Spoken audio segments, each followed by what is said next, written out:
Right here in drawer number 1, I got my drain plug wrench, and then right next to it is my oil filter wrench.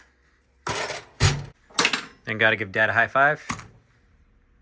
All right, and if we look right here through the wheel well, you can see our oil filter right there. You see it there?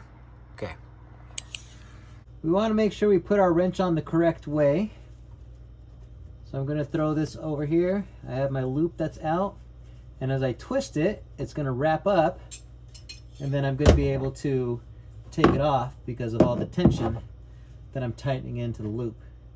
Here's my wrench. I'll start wrapping it up. Okay. I'm going to bring it over. There we go. Now down here you can't really see it. I have another wrench. I'll show you in a different angle. But here I go. I'm going to twist it around. Here we go. Twist, twist, twist.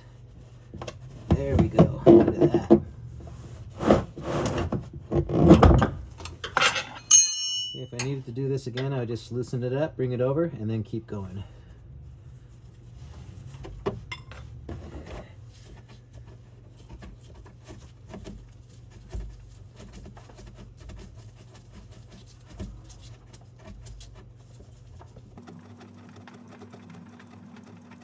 And this works really well if the filter's stuck or if it's deformed and you can't get the oil filter wrench on there. Make sure the gasket's off of there. Oh, there's the gasket. I want to make sure that's not on there.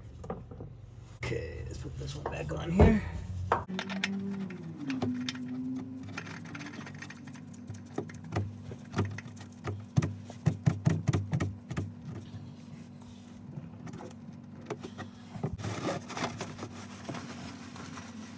Here's that universal oil filter wrench, and you can see if it's on the vehicle and we need to undo it, then what we would do is take it and place it so that when we twist the wrench this way, it'll tighten up. Now this is actually 2 different knots. Let me take it apart for you. One is just a simple girth hitch. I'll pull that out. And now we have a water knot. Now I can tell this thing is pretty tight based off of how hard the knot is. If I want to take this apart, it'd be pretty difficult. That's why I'm going to bring in my trusty marlin spike. And I'm going to trace the cord going inside of the knot right here, and I can see it exits out on this side. So what I'm going to do is take my marlin spike and I'm going to try to poke it right in here to pry up where this knot is at. Now you want to be careful. You don't want to poke yourself with this marlin spike. So I'm just going to try to work it. There we go. I think we're getting it.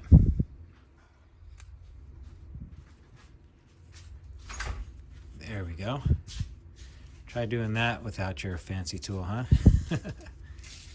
Okay, now that we got that one, I'm going to work out this loose side right here.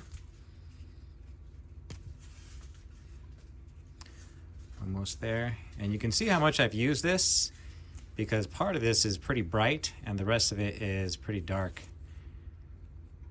Let's see if you can see it. There you go, right there. See, it's brighter than the rest of it. If you want to make your own oil filter wrench, let's measure this out. See how long we got to make it. This is about 34 inches. Okay. So what you'll do is start off with an overhand knot. There you go. And we're going to leave that loose so that we can trace it with the other side. Now this water knot I've tried teaching in person before, and for some reason it was very difficult for them to grab the concept. So let me see if I can do better. So imagine this rope is a sidewalk, and I want to walk on the sidewalk going all the way through the knot. Okay, here's the other side of my rope. Again, I'm going to walk on that sidewalk. See, walking on the sidewalk, same side. I'm going to go, still walking along that same sidewalk, give myself plenty of room, and I'm just going to trace, walking along, walking along, walking along, and now to continue and finish the knot, I'm just going to walk it right back out of that overhand knot. Okay, and now you can see that I've made 2 overhand knots that are tracing each other. Let's get this dressed up a little bit. You see how we're flipped over right here on this side? If you can see, we're crossed. I'm just going to take this and I'm going to rotate it. There we go. And this is a proper water knot. I'll show you that one more time. Okay, make yourself an overhand knot. There we go. Now I'm just going to take my other side, I'm going to thread it through, trace along the other overhand knot, and then bring it right back out. Okay.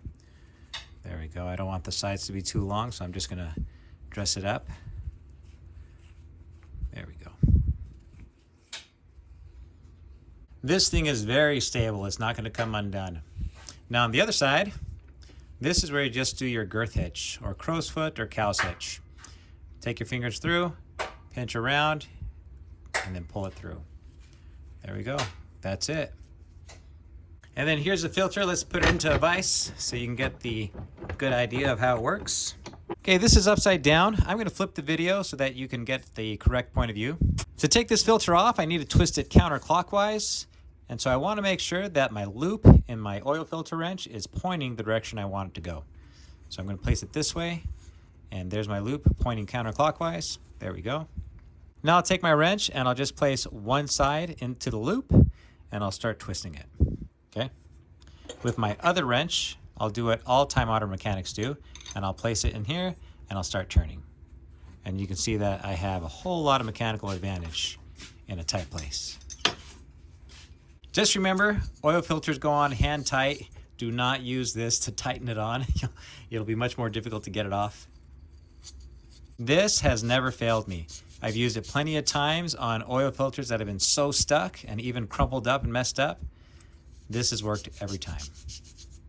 Thanks for watching. If you'd like to support my channel, you can pick up a Marlin spike. It's my design at awesomeforsale.com. We can even engrave it for you.